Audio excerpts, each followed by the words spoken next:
We typically imagine the cloud as an invisible network of satellites orbiting the Earth. In reality, satellites handle just 1% of our global data. 99% of all international data traffic, including military intelligence and trillion-dollar financial trades, flows through physical wires. These lines stretch for thousands of miles, lying exposed in the silt and mud at the bottom of the ocean.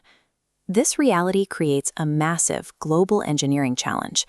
To keep the world's most critical infrastructure intact, we have to build systems that can survive the most hostile environment on the planet. Our modern wireless lifestyle relies entirely on a foundation of deep-sea plumbing.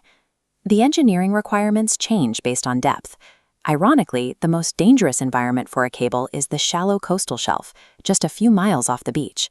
This zone is a gauntlet of heavy ship anchors and commercial fishing trawlers, dragging massive metal nets across the seabed.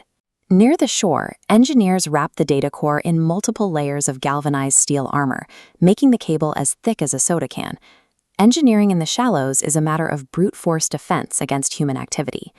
As the seafloor drops into the deep ocean basin, human threats are replaced by absolute darkness and thousands of pounds of crushing hydrostatic pressure. Without anchor threats, the cable shrinks to the size of a garden hose. The heavy steel is removed, leaving hair-thin glass fibers. Using total internal reflection, light pulses bounce perfectly off the glass walls, traveling down the tube without escaping.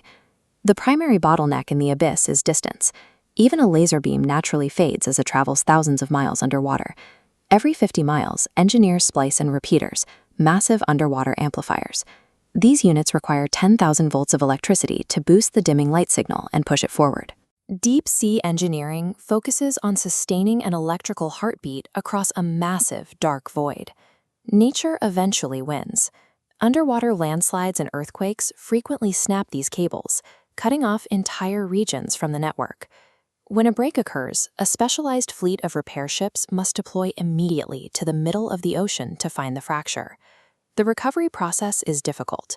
The crew drops a grappling hook 10,000 feet into the dark, dragging the seafloor until they snag the thin wire buried in the mud.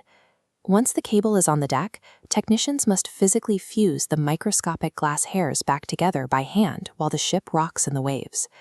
The world's most advanced digital network fundamentally relies on manual labor and deep-sea grappling.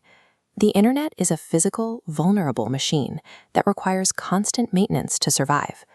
Our growing reliance on AI and massive data centers is forcing us to lay hundreds of new cables into this hostile environment. Keeping this network from collapsing requires constant vigilance beneath the waves.